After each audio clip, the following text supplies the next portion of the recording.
ازيكم عاملين ايه؟ يا رب تكونوا بخير. فيديو جديد وفيديو النهارده مختلف تماما. انا بكلمكم يا جماعه من قدام بيتي الجديد، والنهارده جوله في البيت قبل ما يتشطب. يعني انا لسه ما عملتش فيه اي حاجه خالص علشان سببين. اول حاجه عشان عايزه اشارك الرحله معاكم، رحله التشطيبات وكل حاجه هعملها في البيت اشاركها معاكم.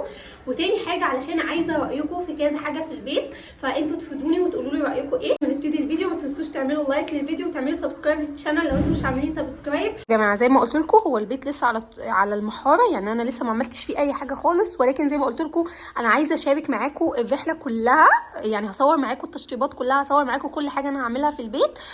وكمان عشان قلت لكم ان انا عايزه اخد رايكم في كذا حاجه. اول حاجه كده باب البيت، هندخل. اول ما هندخل هنلاقي انه في زي صاله كبيره كده، هي مش صاله قوي برضو ولكن صاله كبيره. وبعد كده هنروح هنا للمطبخ، والمطبخ ده هو اللي فيه جدل كتير قوي. بالمناسبه اللي مفصل البيت هو مهندس اصلا، ولكن هو كان عامل ايه بقى هقول لكم.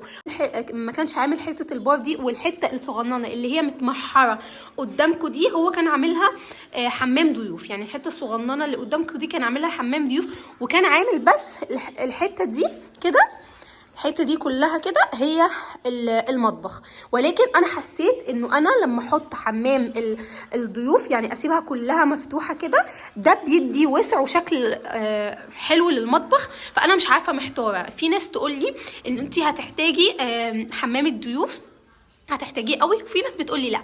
انا من الناس اللي مش بيجي لها ضيوف كتير قوي، فانا قررت ان انا هسيب الحته دي كلها مطبخ. يعني هرجع لكم ورا عشان تشوفوا. هسيب الحته دي كلها مطبخ، فاهمين؟ وهنقل البار زي ما قلت لكم هنا، يعني هنقله في الحيطه دي، لان دي اوضه النوم. هوريها لكم كمان شويه، دي اوضه النوم. فهنقل حته البار دي هنا كده علشان يبقى مدخل المطبخ ما يبقاش نفس مدخل اوضه النوم. المهم ما علينا. فانتوا قولوا لي ايه رايكم، اسيب المطبخ كله تبقى المساحه دي كلها، ولا اقفل الحته دي واعمل فيها حمام ضيوف؟ تاني عشان ما تبقوش محتارين، زي ما قلت لكم هو المفروض ان الحته اللي متمحره دي كانت تتعمل حمام ضيوف فيه بس حوض وتويلت علشان الضيوف. وكان المفروض الحته دي خلاص هتتشال، وده بس هيكون مساحه المطبخ. بالمناسبه انا حاسه ان مساحه المطبخ كده لو اتاخد منها الحته دي هتبقى صغننه قوي، وانا زي ما قلت لكم عايزه مطبخ كبير، يعني اللي يفرق معايا المطبخ اكتر. فانا بصراحه مش عايزه اعمل حمام ضيوف، حاسه انه كده المساحه هتكون احسن والطف. وبالمناسبه انا فتحت هنا كمان شباك، فتحته كبير وعملته بالشكل المستطيل ده، لان انا كان نفسي في شكل الشباك ده في المطبخ. بصوا هنا المطبخ، هنا على طول اوضه النوم. وما شاء الله انا بعتذر يا جماعه عن المنظر، ولكن احنا في مرحله تشطيبات زي ما قلت لكم، فاكيد شكل البيت هيبقى كده. المهم دي اوضه النوم، وما شاء الله بجد واسعه قوي قوي، علشان انا عايزه اعمل فيها دريسنج ان شاء الله فيما بعد. ما اعتقدش ان انا هعمله دلوقتي، بس هعمله فيما بعد لما نقعد يعني. المهم فدي مساحه اوضه النوم عندي، وفيها كمان شبابيك، يعني فيها شباك هنا وشباك كمان هنا اللي منور هناك ده. فانا اهم حاجه عندي واللي اهتميت بيه في البيت هنا ان التهويه تكون كويسه، لان الشقه اللي انا فيها ما فيهاش تهويه خالص. هنيجي بقى من اوضه النوم هنا، هنلاقي هنا الحمام. وانا اخترت مساحه الحمام تكون كبيره، ممكن تكون تبان لكم كبيره نسبيا، ولكن انا حابه ان الحمام بتاعي يكون كبير. فده كده شكل الحمام، شايفين كبير قوي ومساحته كبيره قوي قوي.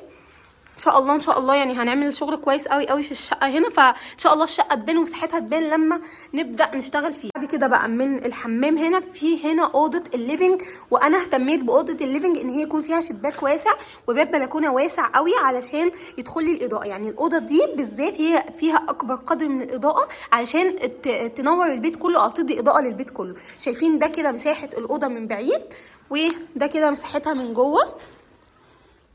شايفين هي واسعه الى حد ما، ولكن في رأي تاني انه الحيطة دي ترجع لورا شوية. بقى رأي تاني انه الحيطة دي ترجع لورا شوية على الحمام، بحيث نوسع الأوضة دي اكتر.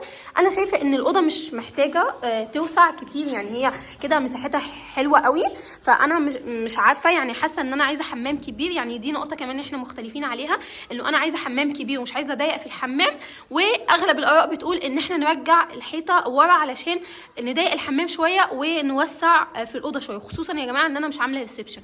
يعني المهندس كان عامل الاوضه دي، بالمناسبه انا هعملها اوضه اطفال، كان عامل الاوضه دي تبقى، ودي اكبر اوضه في البيت. يعني الاوضه دي كده اكبر اوضه في البيت، وده السيراميك اللي احنا جبناه للشقه. بالمناسبه انا مختاره سيراميك تحفه قوي، ان شاء الله يبان في التركيب. المهم المهندس كان عامل انه الاوضه دي كده تبقى ريسبشن للضيوف، ويتعمل لها باب هنا كده وخلاص. ولكن انا مش عايزه اعمل حساب الضيوف في بيتي، يعني انا ما بيجيليش ضيوف كتير، ولو جم بيبقى ناس قريبه مني قوي، فعادي تقعد هنا في الليفينج. فانا اخترت ان الاوضه دي تكون اوضه اطفال يعني عادي، علشان كمان لو في طفل في المستقبل ولا حاجه تبقى الاوضه واخداهم وواسعه يعني. بقى يا جماعه قولوا لي رايكم في فكره ان الحيطه دي ترجع ورا خالص ونضيق الحمام شويه ونوسع الاوضه شويه. يعني انا شايفه ان الاوضه واسعه بما فيه الكفايه، بس حاسه هم بيقولوا لما الركنه تتحط والحاجه تتحط العفش يعني فيها يتحط هتبقى ضيقه قوي مش هتاخد ناس. بس انا بقول انا عندي صاله ممكن اعمل فيها كمان حته ركنه صغننه كده وناس تقعد فيها كمان. وزي ما قلت لكم انا مش من الناس اللي بيجي لها ضيوف كتير، فانا عادي شايفه ان انا اختار ان يكون الحمام اوسع شويه من الحاجه. بقى اللي محتاره فيها قوي بصراحه هو المطبخ. يعني خايفه اندم ان انا ما عملتش الحته دي حمام ضيوف وسبت الحمام الكبير ده، قفلت الباب اللي مفتوح له في الصاله وفتحت له باب في اوضه النوم. فانا خايفه بصراحه من حته حمام الضيوف دي، يعني خايفه ان انا اندم فيما بعد ان انا ما عملتش حمام ضيوف. في نفس الوقت خايفه بجد ان انا اضيق المطبخ، لان انا بالنسبه لي المطبخ لازم يكون واسع، لان انا المطبخ اللي انا قاعده فيه ضيق قوي قوي. فانا هنا اعتمدت ان المطبخ يكون واسع. فانا مش عارفه، انا رايكم تحت في الكومنت في موضوع المطبخ ده، بالنسبه لي اهم حاجه. وبعد كده قولوا رايكم في موضوع الليفينج كده. يعني دي كل حاجه في البيت. زي ما قلت لكم البيت يعني مش كبير قوي ولا صغنن قوي، هو مساحته حلوه بالنسبه لي.